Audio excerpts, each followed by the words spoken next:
Terima kasih. Jadi saudara-saudara yang baru gabung kenal VCR ini. Jadi saya ini kenal dengan Ibu Lili itu sejak tahun 90-an. Waktu dia masih mahasiswi kuliah di Honolulu.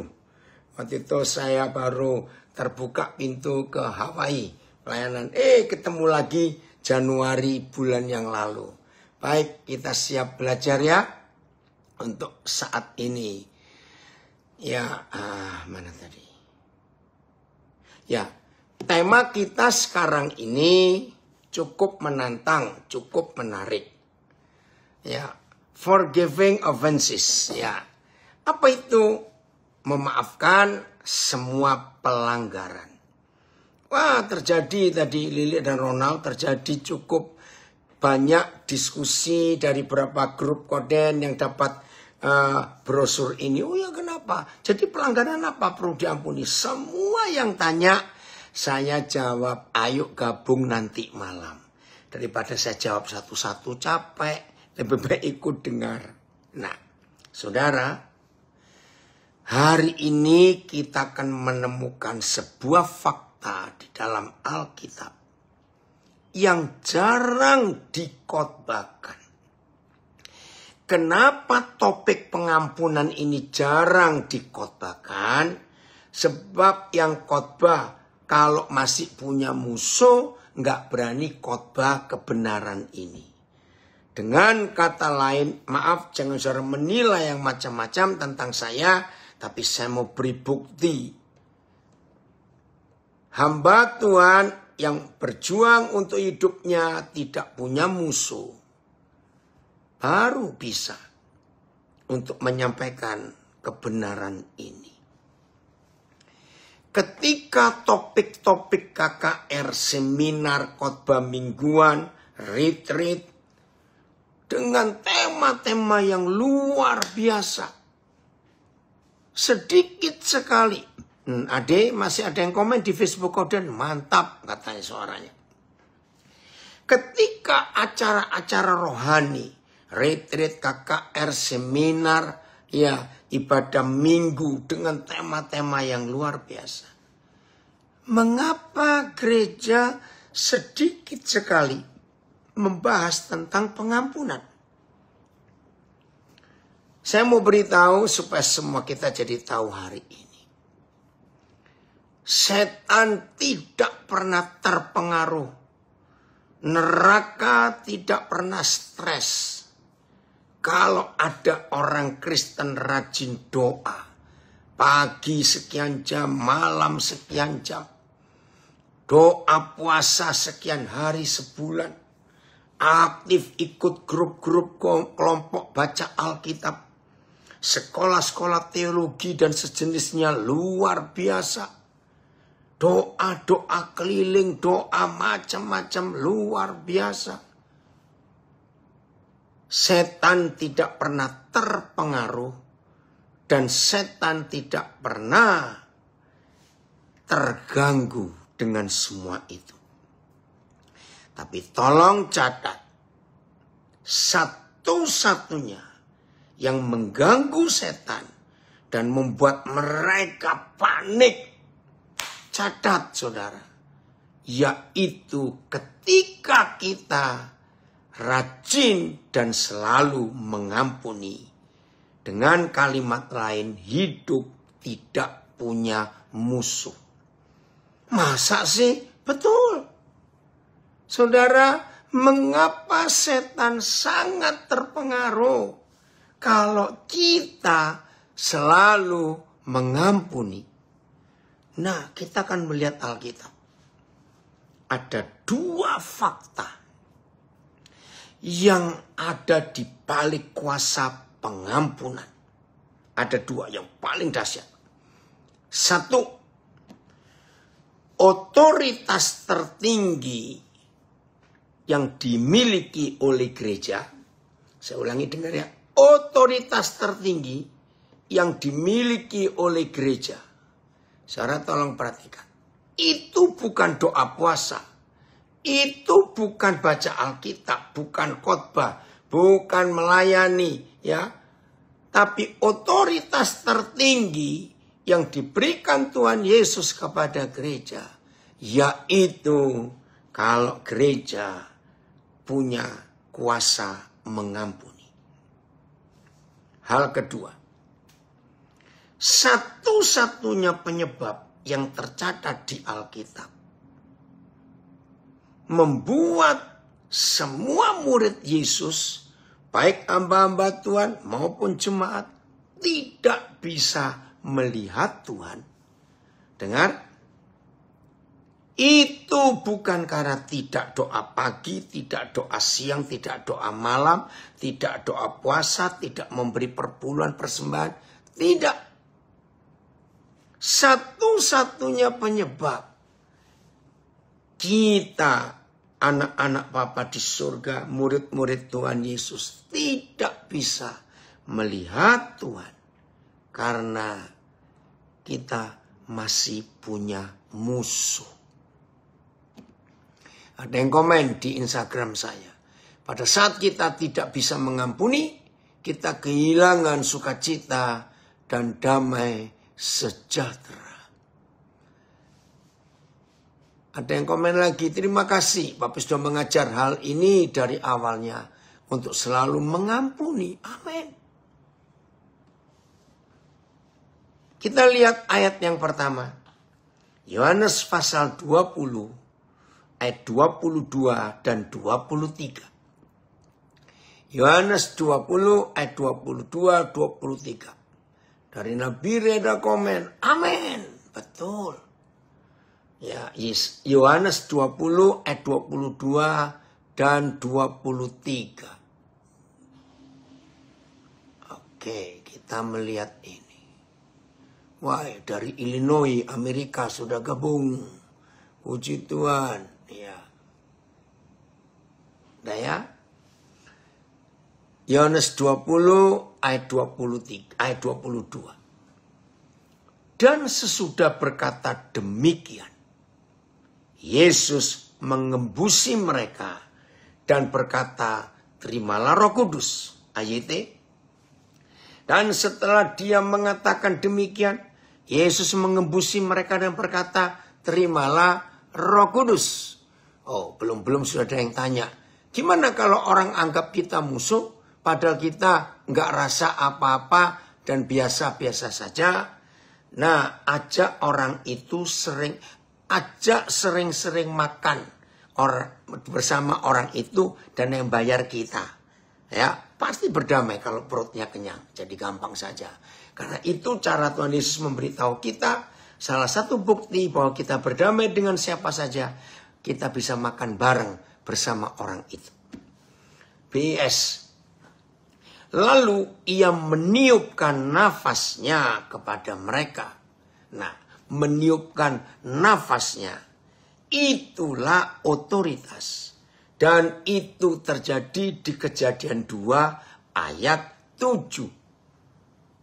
Yahweh Elohim Adonai kita menghembuskan nafasnya, maka kita jadi makhluk hidup.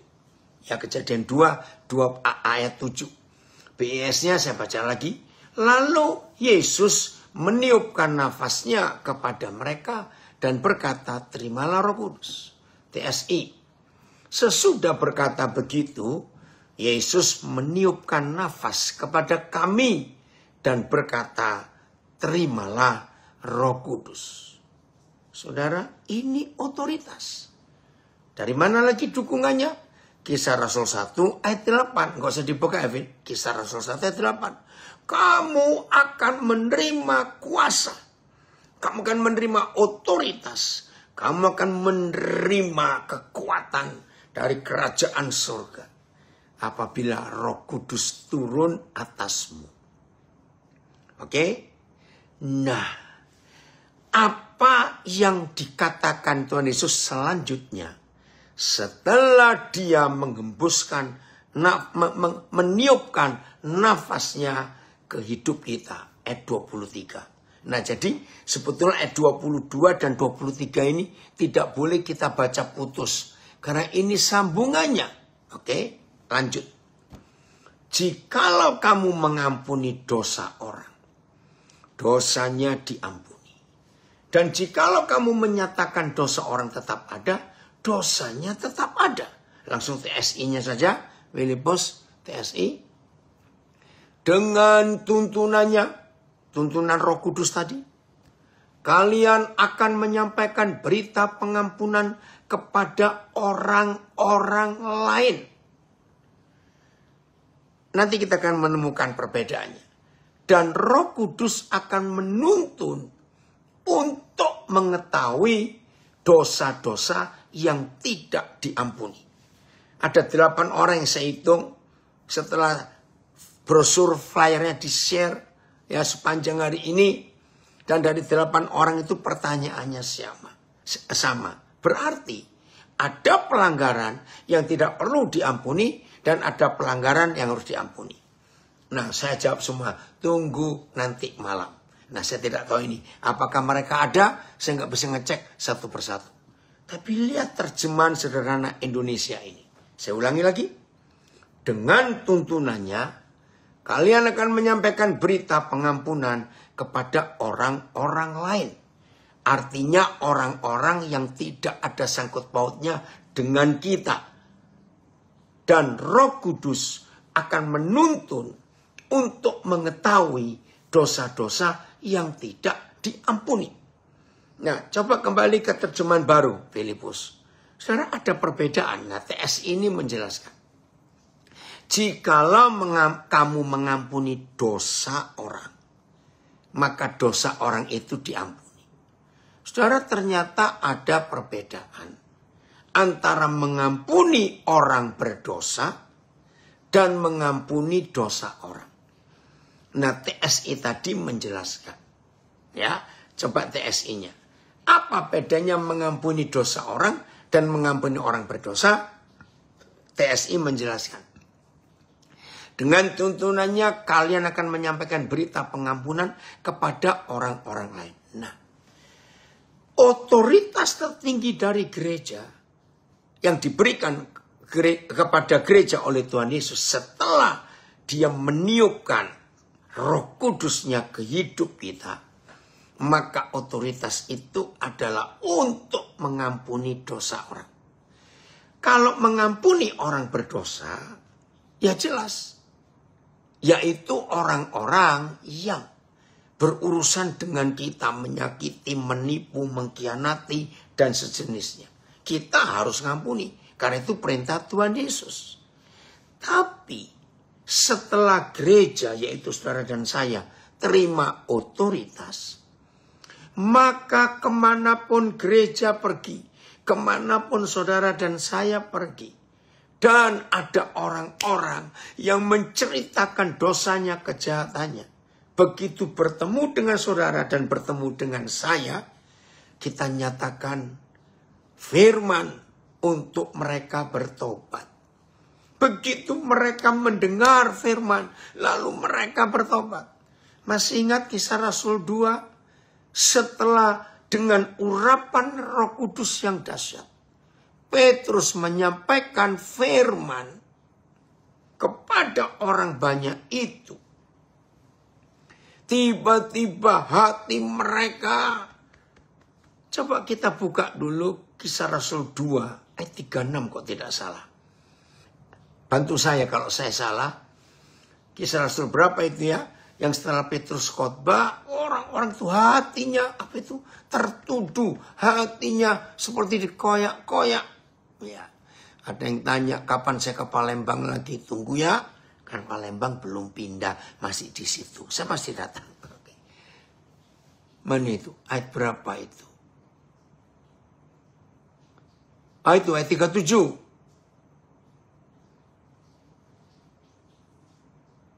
Betul ya, 37 ya. Oke. Ketika mereka mendengar hal itu, hati mereka sangat terharu. Ini khotbah Petrus yang pertama. Lalu mereka bertanya kepada Petrus dan rasul-rasul yang lain, apakah yang harus kami perbuat, saudara-saudara? Ayat ini. Ketika mereka mendengar khotbah Petrus yang pertama, yang penuh urapan Roh Kudus itu, tertusuklah hati mereka. Lalu berkata kepada Petrus dan para rasul lainnya, saudara-saudara, apa yang harus kami lakukan? Ini hebatnya kuasa firman. BIS, ketika orang-orang itu mendengar hal itu, mendengar khotbah Petrus itu, hati mereka sangat gelisah. Lalu mereka bertanya kepada Petrus dan rasul-rasul yang lainnya, saudara-saudara, kami harus buat apa? TSI. Sesudah Petrus selesai berbicara, tersentuhlah hati orang banyak yang mendengarkannya. Lalu mereka bertanya kepada Petrus dan rasul-rasul lain, saudara-saudara, apa yang harus kami lakukan? Luar biasa. Nah, itu tugas kita yang dipenuhi Roh Kudus. Maaf, saya mau cerita ada satu hal. Dan saya percaya cukup banyak di antara saudara yang ikut belajar saat ini pernah ngalami itu. Dan ini yang terjadi ketika Sakius, Yesus mampir ke rumahnya. Tanpa ABC, babi, bu, tanpa ngomong apa-apa. Tuhan Yesus cuma masuk ke rumah Sakius. Terjadi pertobatan. Dan Tuhan Yesus menyatakan pengampunan. Nah, itu yang pernah terjadi beberapa kali dalam hidup saya. Terpujilah Tuhan. Nggak kenal seseorang. Ya, ada seseorang datang nggak kenal. Tiba-tiba bisa cerita akan masalahnya. Itu berapa kali, saudara. Ternyata ketika gereja dipenuhi Roh Kudus dan ada otoritas, maka orang berdosa pun akan datang kepada saudara untuk minta jalan keluar. Jadi apa yang dialami Sakius oleh Tuhan Yesus, itu terjadi atas hidup kita semua. Dengan Yohanes 20 ayat 22 dan 23 ini. Nah, inilah otoritas tertinggi dari Tuhan Yesus yang diberikan lewat kuasa Roh Kudus kepada kita. Tadi siang salah seorang anak saya, dia kirim saya sebuah tulisan. Nah, ditulis Martin Luther. Anak saya tanya, apa betul nggak Martin Luther ngomong begitu? Nah, buat saya bilang, nggak peduli itu yang ngomong Martin Luther atau tidak. Tapi kalimatnya sangat bagus. Coba mudah-mudahan ada di HP ini ya. Kalimat itu sangat bagus, saudara. Ayo kita belajar. Oh, bukan di HP ini. Ya, nggak apa-apa. Kayaknya begini. Kalau saudara menyampaikan kebenaran yang berasal dari Tuhan, maka orang yang mendengar akan membenci dosa yang dialami. Tapi kalau saudara berkhotbah tidak menyampaikan kebenaran, jangan-jangan saudara akan dibenci orang itu. Keren ya tulisan itu. Nah, gereja Tuhan, perhatikan konsep ini. Di mana ada otoritas dari surga, yaitu otoritas untuk mengampuni dosa orang, maka setan-setan itu lari. Karena setan takut dengan otoritas ini. Yang belajar psikologi akan tahu. 80% lebih penyebab orang-orang mengalami gangguan mental jiwa, belum sakit, belum gila ya, belum sakit jiwa, belum ya. Oh, ada komen ini dari Denpasar, saya baca. Saya mengalami ketika ada orang yang membuat jengkel. Sederhana, katakan dalam hati, Tuhan ampuni dia karena dia nggak ngerti apa yang dia perbuatnya. Daripada mengumpat, cara ini lebih jitu. Coba deh. Iya betul. Ini komen dari Denpasar ya. Puji Tuhan kalau begitu. Jadi dalam hidup ini kita harus sungguh-sungguh punya otoritas, punya kuasa pengampunan. Nah, saya kembali lagi.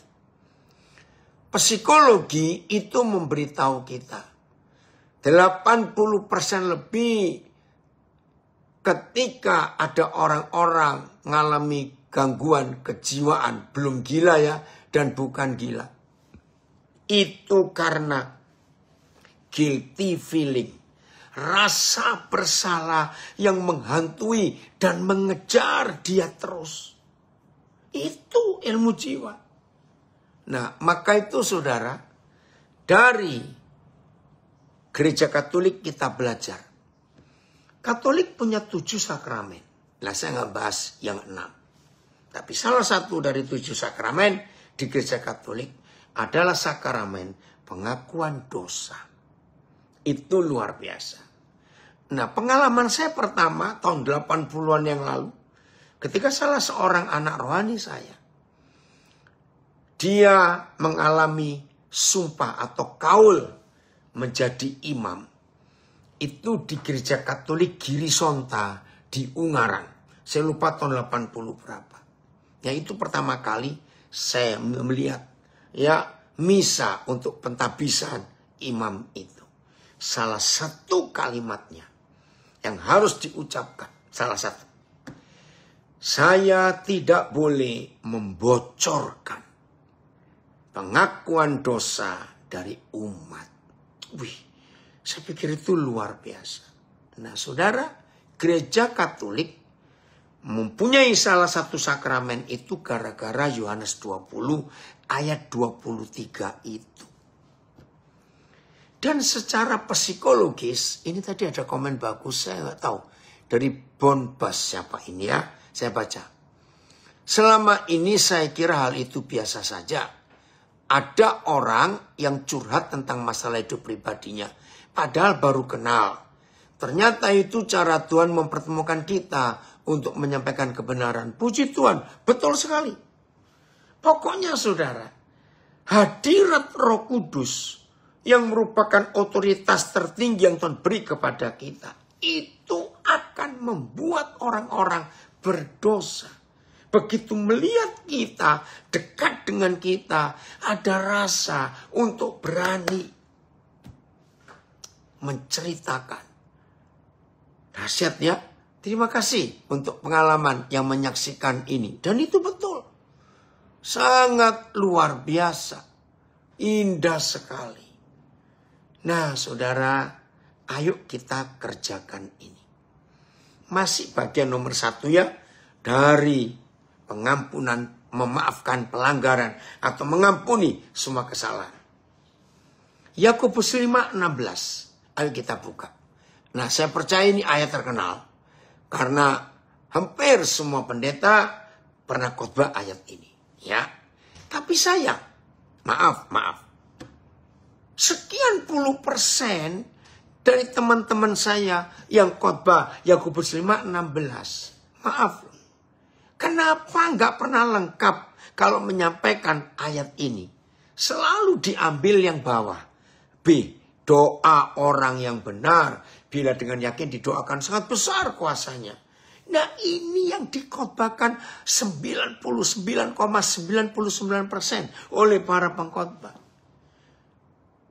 Tapi tidak pernah diberitahu bagaimana, kapan, kok bisa kita ini jadi orang benar. Supaya besar kuasa doa kita. Nah, ini dari motivator hebat dari Bandung. Nulis, if you judge people, you don't have time to love them. Mother Teresa. Makasih Paulus. Kalau kita menghakimi orang, menyatakan, menuduh orang, maka kita nggak punya waktu untuk mengasihi mereka. Terima kasih Paulus. Betul. Nah, ternyata untuk bisa jadi orang benar, itu penjelasannya di ayat yang sama, yaitu Yakobus 5 ayat 16. Begini bunyinya. Karena itu, hendaklah kamu saling mengaku dosamu. Ini dosa orang. Dan saling mendoakan. Nah, ini loh masalahnya. terjemahnya nggak tepat. Karena itu hendaklah kamu saling mengaku dosamu dan saling mendoakan supaya kamu sembuh. Nah, karena ditulis sembuh, lalu kalimat berikut doa orang yang benar, ya otomatis secara logika wajar, logika biasa. Sembuh dan benar kan beda. Tapi sebetulnya sama. Sembuh itu pulih, recover. Akhirnya jadi benar, tahir. Itu dia. Nah, oke, dari seorang, kembali, motivator hebat dari Bandung. My first responsibility is not to fix people, but to value people. That's what Jesus do. Dari John Maxwell. Jadi tugas pertama kita, ya tidak berurusan, tidak bertanggung jawab untuk membuat orang itu beres atau benar, tidak. Tapi untuk mengangkat nilai orang itu. Dan itu Yesus buat. Terima kasih Paulus, betul. Masih ingat? Dia ketemu perempuan pelacur di Yohanes 4. Yesus tahu ini pelacur. Dia enggak linting lengan bajunya. Hei pelacur, bertobat kamu. Tidak. Lalu dihargai perempuan itu. Kamu haus ya? Ingat? Dia dilemparkan pagi-pagi seorang perempuan yang kedapatan berbuat zina. Yohanes 8. Dia dijerat, dijebak oleh imam-imam, orang-orang Farisi, para munafiker itu. Menurut Musa, begini. Menurut kamu gimana? Dengan rendah hati Yesus berkata, barang siapa di antara kamu yang merasa tidak pernah berbuat dosa, silakan lempar batu duluan. Itu yang Yesus kerjakan, menghargai. Luar biasa bukan? Terima kasih Paulus untuk itu. Saya lanjutkan. Nah, saudara perhatikan. Menjadi orang. Kembali Yakobus 5, Paulus, Filipus. Ternyata menjadi orang benar. Itu bukan doa puasa. Hafal ribuan ayat Alkitab. Doanya sehari 8 jam. Tidak. Persembahannya ratusan juta. Tidak. Untuk menjadi orang benar, saudara dan saya perlu melakukan hal sederhana. Saling mengaku dosa. Dan saling mendoakan. Ini hubungannya dengan Yohanes 20 tadi sangat erat. Ayo kita ngaku. Jauh lebih mudah ngaku dosa ke Tuhan daripada ke sesama kita. Ya, bedanya apa? Kenapa lebih mudah ngaku dosa ke Tuhan daripada ke sesama kita? Karena Tuhan mulutnya nggak ember kayak mulut kita. Setuju? Nah, kuasa ini yang dirusak oleh setan di dalam gereja Tuhan. Sehingga, saya lanjutkan, doa orang yang sembuh, karena pakai kata sembuh. Bila dengan yakin didoakan, sangat besar kuasanya. Terserah, saudara mau pakai kata sembuh, kata benar, kata pulih, silakan sama. Akhirnya di dalam gereja Tuhan, hanya 0,0 sekian persen saling percaya. Karena yang 99,99% sekian gak saling percaya. Karena mulutnya. Itu gereja Katolik luar biasa. Para imam itu disumpah tidak boleh membocorkan pengakuan dosa umat. Menurut Yohanes 5:16 saudara, ternyata tidak semua masalah hidup kita itu Tuhan yang menyelesaikan. Dengar baik-baik. Menurut Yakobus 5 ayat 16 ini, ternyata tidak semua masalah kita Tuhan yang menyelesaikan. Lalu, ya sesama kita, jemaat, keluarga yang saling menyelesaikan. Ketika ada orang mengaku dosa kepada kita, lalu kita simpan hanya kita, dia, dan Tuhan yang tahu. maka kita carikan jalan keluar. Bagaimana orang itu bisa tertolong? Satu saling mendoakan. Harus begitu. Wah, luar biasa. Ya, ada yang komen lagi, betul Daniel. Berdamailah dan ampunilah dirimu sendiri sebelum mengampuni berdamai dengan orang lain. Karena kepahitan akarnya dari diri kita atau hati kita. Betul, nanti kita akan bahas masalah ini juga. Jadi saudara, ini otoritas tertinggi. Yaitu kita mengampuni dosa orang. Dan orang-orang berdosa tidak takut datang kepada kita. Satu ayat lagi untuk bagian nomor 1. Otoritas tertinggi adalah mengampuni dosa orang. Lukas 15 ayat 1. Lukas 15 ayat 1. Ayo kita melihat ini. Mulai hari ini kita berubah ya. Jangan suka menghakimi orang. Stop. Jangan. Lukas 15 ayat 1. Para pemungut cukai dan orang-orang berdosa. Kelompok ini, dua kelompok ini di zaman Yesus tidak akan pernah bisa ikut ibadah di bait suci atau sinagog. Tidak bisa.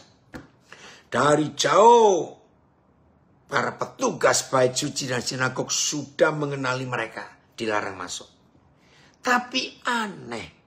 Orang-orang berdosa dan para pemungut cukai itu biasanya datang kepada Yesus untuk mendengarkan dia. Saya terharu sekali. Saudara tahu kata biasanya? Sering. Nggak takut. Aduh. Ini cucu saya nulis. Daryl juga suka ngampuni mama, Pak. Oh, puji Tuhan. Ini cucu saya ini rajin ikut kalau saya ngajar begini ya. Oke ya Daryl, ampuni ya. Nah, terus kita melihat. Kalau orang-orang berdosa dan para pemungut cukai itu nggak akan pernah bisa ketemu imam-imam orang Farisi, ahli Taurat, Saduki dan sejenisnya. Tapi mereka nggak takut berjumpa dengan Yesus. Yang sering dengar saya ngajar, saudara pasti ingat. Saudara, Lukas 15 ayat 1 adalah satu-satunya ayat yang selalu saya jadikan ukuran. Saya ini betul murid Yesus atau saya ini Farisi akhir zaman. Begini, dengar baik-baik. Kalau dalam 1 minggu tidak ada orang berdosa ya di sekitar kita tinggal, di sekitar saya tinggal, tidak datang mencari Yesus lewat saya dalam 1 minggu saja, berarti saya akan menghakimi, saya akan menghukum diri saya. Daniel, kamu Farisi akhir zaman. Sebab murid Yesus yang benar, yang punya otoritas untuk mengampuni, maka orang berdosa tidak akan pernah takut mencari kita, mencari Yesus lewat kita. Tolong perhatikan. Ayo murid-murid Yesus, siapapun yang mendengar sedang belajar. Kapan terakhir kali ada orang berdosa mencari Yesus lewat saudara? Terakhir kali ya. Yang Jakarta jangan bilang, kira-kira sebelum Monas jadi. Wih, lama sekali itu. Ayo kita ubah pola hidup kita.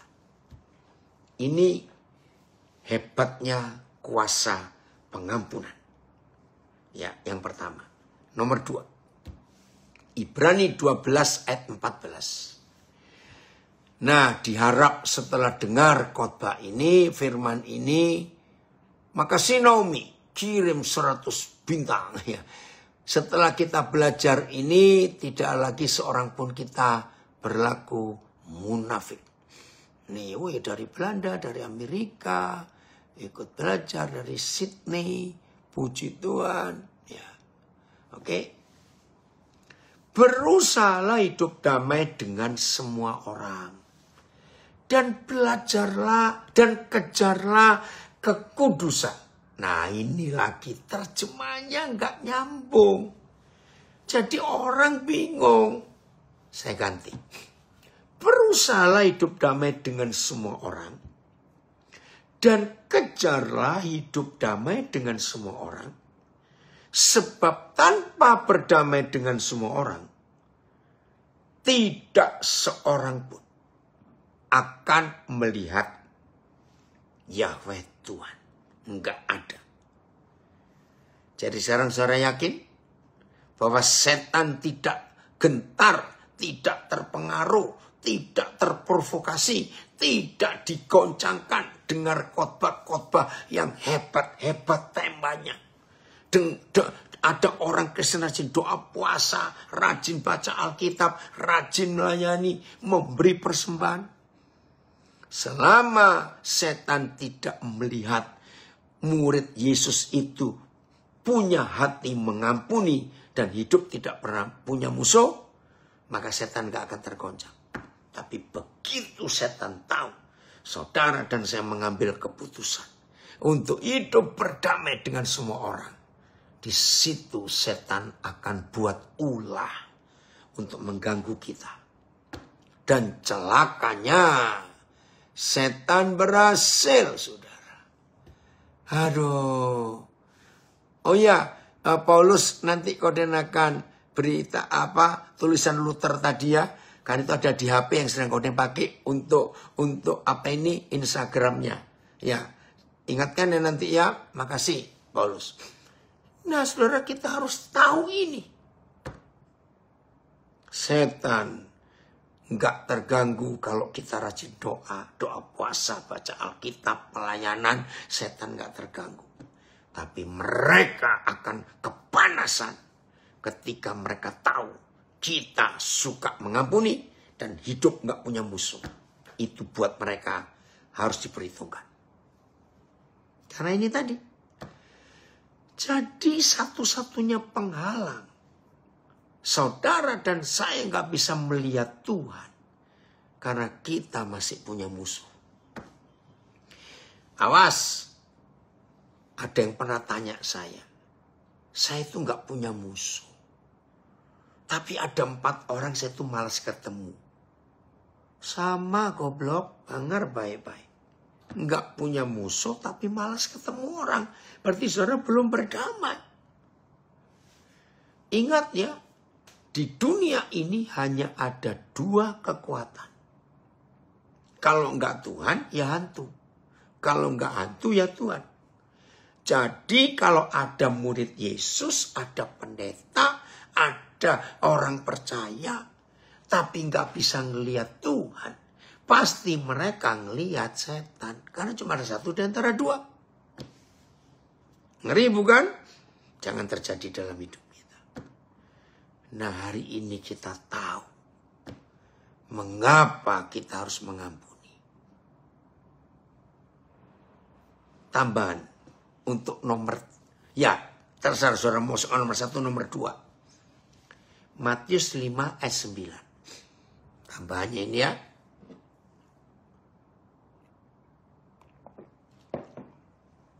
Matius 5 ayat 9. Jadi jangan dianggap enteng saudara tidak mengampuni itu. Jangan dianggap enteng.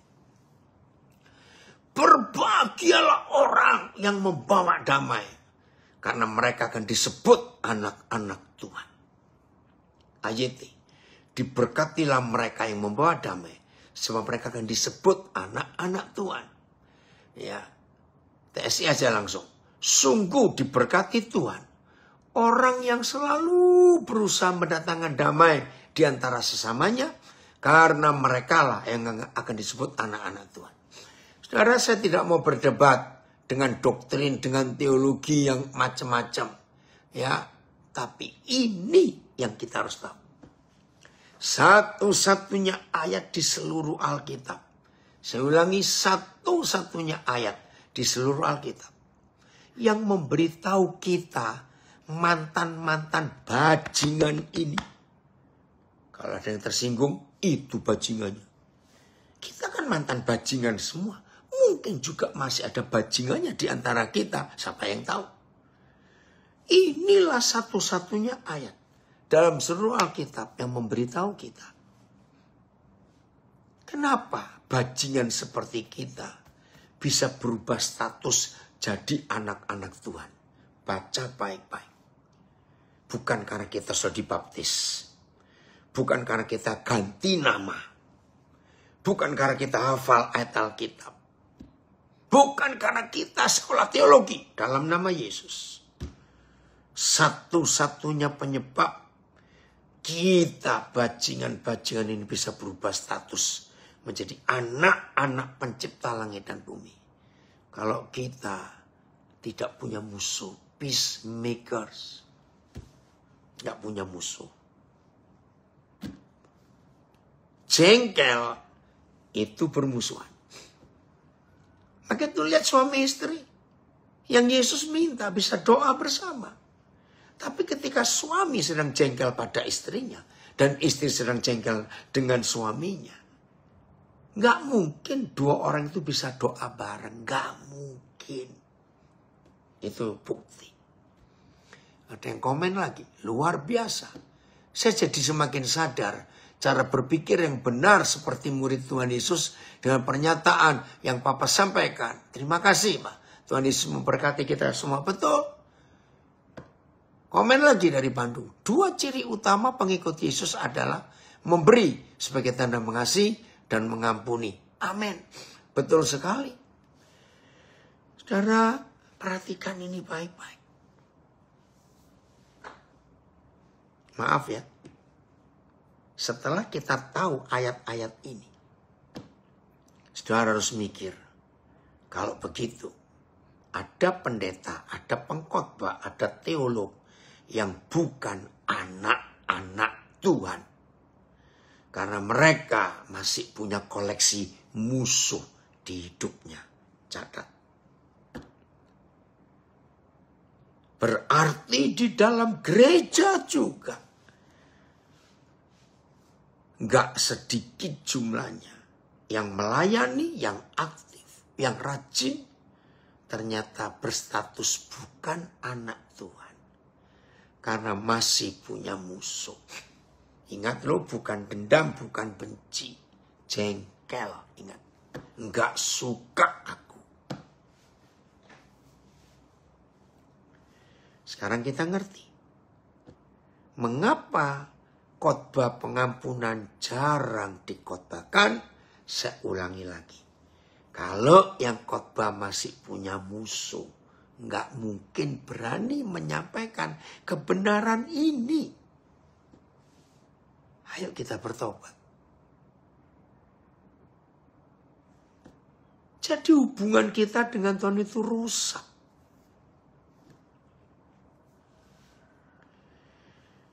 Saudara, ada 4 area untuk kita mengampuni. Yang pertama jelas tadi ada komen. Ampuni diri sendiri. Karena secara psikologis ada orang-orang yang gak bisa berdamai dengan dirinya. Loh kok ada? Ada. Maaf. Orang yang merasa aku kok pendek, aku kok kurus tinggi, aku kok keriting, aku kok hitam, aku kok terlalu putih. Aduh gigiku kok begini, aduh alisku kok gak simetris, aduh kenapa hidungku, aduh kenapa telingaku, ada banyak. Kenapa aku gak sepinter adikku, kenapa aku gak secakap kakakku, kenapa? Nah, saya gak ada waktu untuk menyebut satu persatu, tapi ingatkan. Kalau saudara dan saya ketemu orang-orang yang minder, rendah diri, nggak bisa terima keberadaan dirinya. Kenapa aku cacat? Kenapa aku begini? Angkat mereka. Yakinkan mereka. Nah itu perbuatan setan.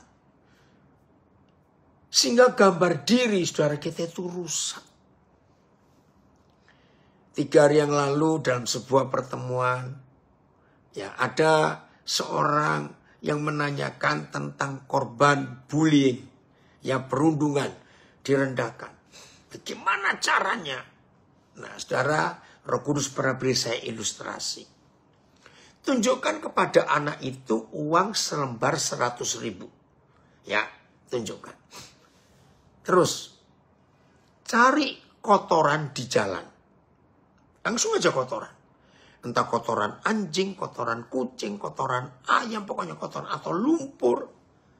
ajak anak itu melihat. Letakkan uang itu di atas kotoran itu. Kalau perlu, biar semuanya kena kotoran itu. Terus tanyakan kepada anak itu. Kalau mama atau aku bersihkan uang ini, jawab baik-baik ya. Dan kita bawa belanja ke pasar atau ke toko atau ke mall.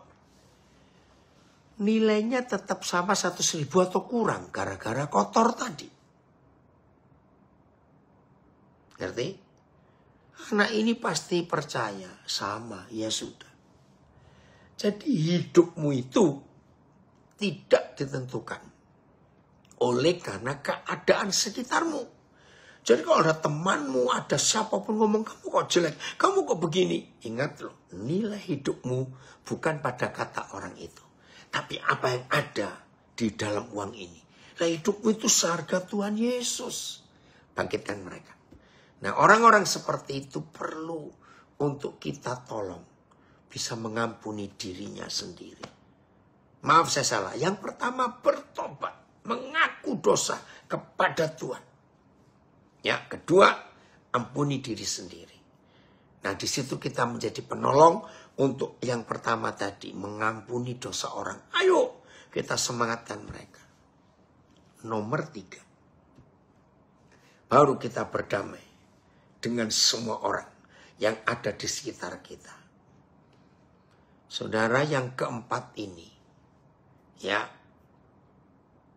tidak ada ayat yang jelas. Tetapi pengalaman saya, ternyata ada orang-orang yang sedang kecewa berat dengan Tuhan. Kecewa berat. Sehingga tanpa sadar, dia menuduh Tuhan. Nah, saya punya pengalaman pertama, itu bulan Mei tahun 1985. Saya nggak kenal saudara ini. Tapi rekan-rekannya yang tahu saya itu berkata, mungkin kalau Koden datang ke orang itu bisa tertolong. Saudara masih muda, ya, umurnya jauh di bawah saya, tapi sukses. Umur yang masih belum 30-an, dia sudah punya 5 pompa bensin. Dia punya bisnis yang luar biasa. Nah, suatu saat 2 pompa bensinnya terbakar karena kesalahan karyawan dan nggak tahu gimana asuransi nggak mau bayar. Satu perusahaannya dihabiskan oleh teman baiknya yang pegang saham atau kongsinya. Waduh, pokoknya banyak masalah itu. Padahal dia aktif melayani. Nah ketika saya datang dalam badan dia sakit. Saya nggak ngerti. Tahu Roh Kudus berkata kepada saya. Kamu mau mengampuni Tuhan Yesus enggak? Kaget dia. Saya juga kaget. Masa Tuhan perlu diampuni? Tapi ketika saya sampaikan itu saudara. Dia menangis. Dia menjerit. Berapa saat itu gak bisa bangun. Tergeletak di tempat tidur. Lemah semuanya. Tapi ketika Roh Kudus menyuruh saya mengatakan kalimat. Kamu harus ngampuni Tuhan Yesus. Saudara, keluarganya, orang tuanya semuanya kaget. Dia bangun saudara.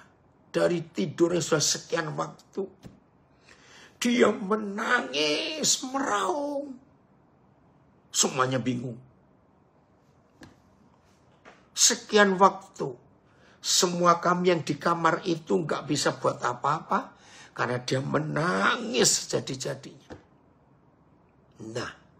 Yang selama berbulan-bulan itu nggak bisa bangun. Nggak bisa apa-apa.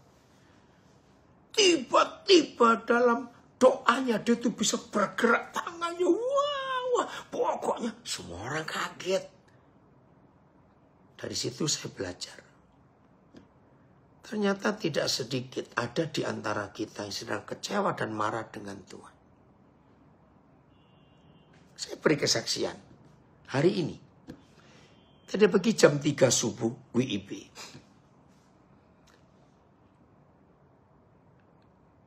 Ada seorang oma umur 95 tahun meninggal.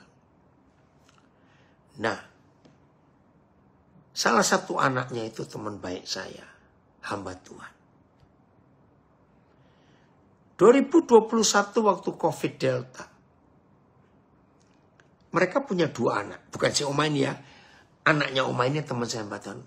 Punya 2 anak perempuan. Dan dua-dua itu pemusik hebat. Saya kenal keluarga ini. Ternyata 2021 COVID Delta. Anak ini meninggal. 5 hari yang lalu, anak nomor 2-nya melahirkan bayi kembar. Entah karena kejadian apa tidak tahu. Meninggal. Jadi, mama ini meninggal dengan 2 bayinya. Jadi teman saya pendeta ini sudah gak punya anak lagi. Karena dua-dua sudah meninggal. Dan ini cucu kembarnya meninggal.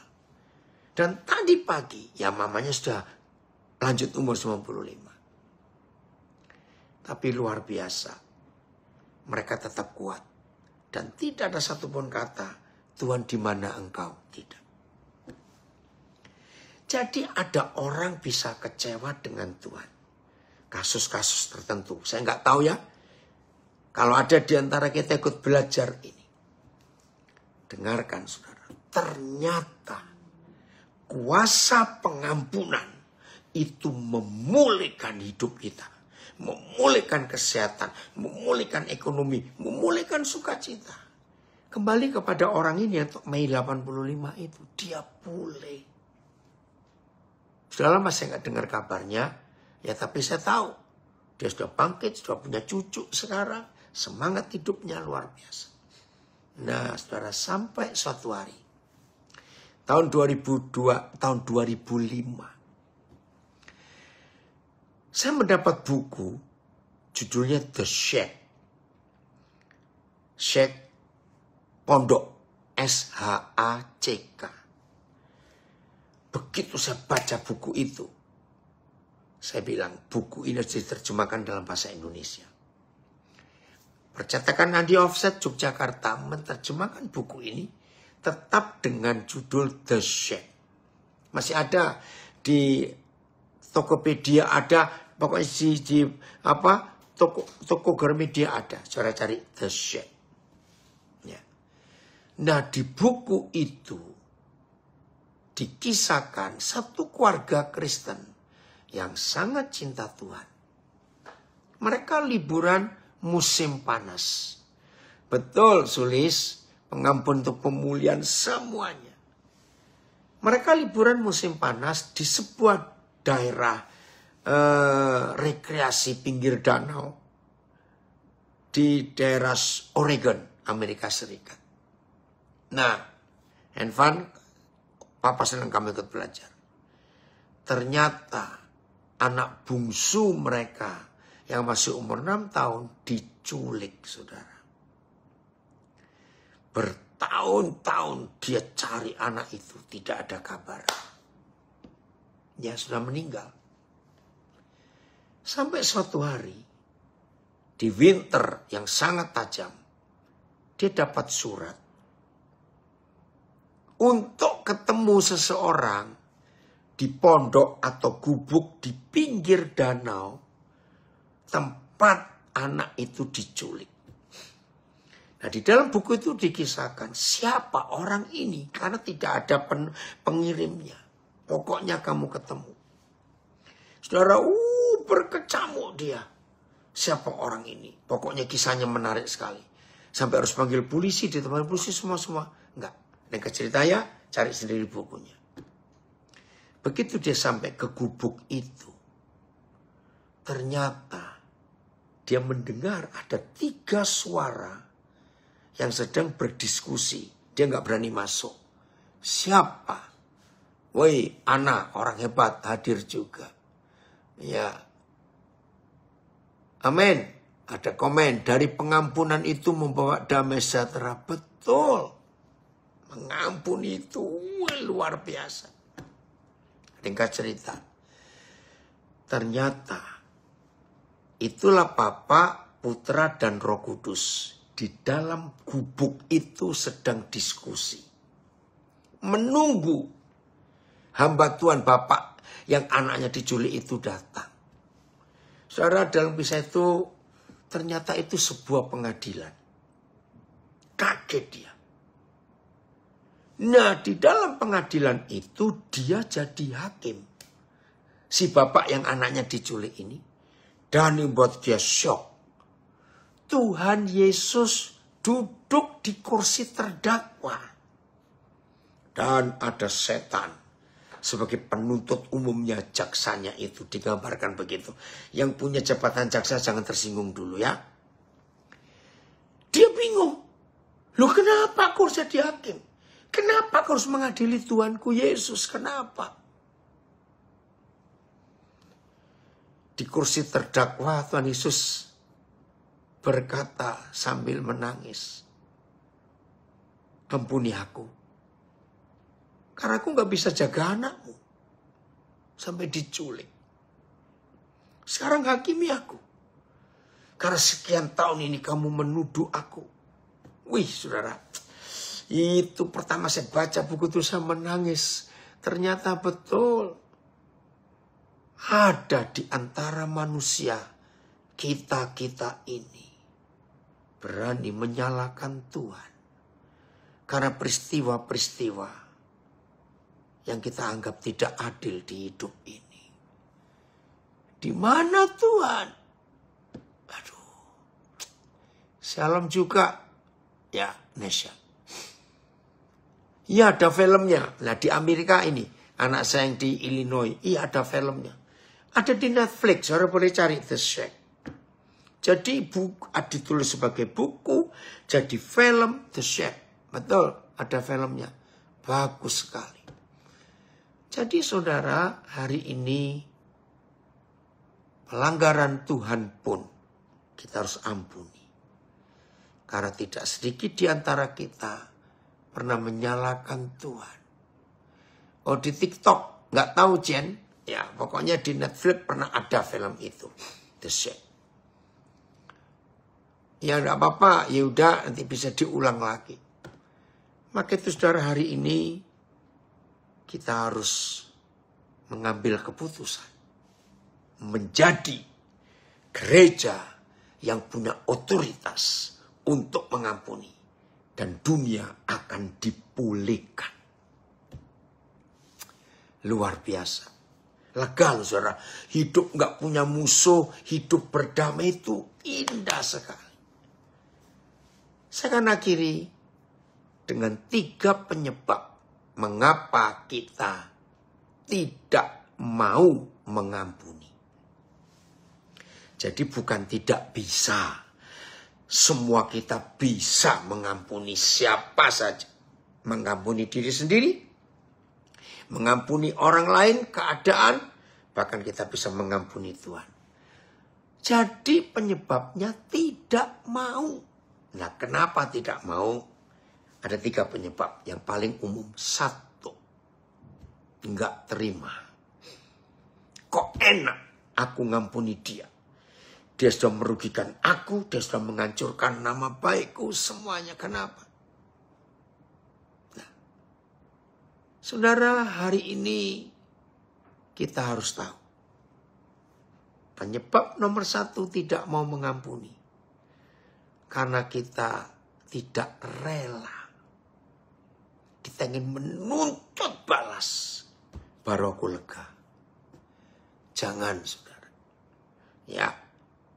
Kita lihat ayat ini. Roma 12 ayat 17. Amin. Dari Nabi rekomen. Pengampunan memerdekakan diri sendiri. Dan keadaan yang kita alami betul. Ya. Ada yang bilang gengsi dari Denpasar. Amin. Terima kasih untuk berkat-Nya yang luar biasa. Semakin dikuatkan dengan firman Tuhan yang telah disampaikan. Puji Tuhan. Ayo kita menjadi pelaku firman itu. Ya. Oh, ada yang komen lagi di Denpasar. Itu film super keren. Nampol. Sorry, baru komen, baru selesai kerja ya. Itu film The Shack. Ya. Janganlah membalas kejahatan dengan kejahatan. Jangan. Lakukanlah apa yang baik bagi semua orang. Ayat 18. Kalimat ini bagus. Lihat ayat 18. Sedapat-dapatnya. Keren. Kalau hal itu bergantung padamu, hiduplah dalam perdamaian dengan semua orang. Coba TSI-nya. Sedapat mungkin dari pihakmu. Masih ayat 18 Roma 12. Sedapat mungkin dari pihakmu, berusahalah untuk hidup damai dengan semua orang. Ini perintah. Ayat 19.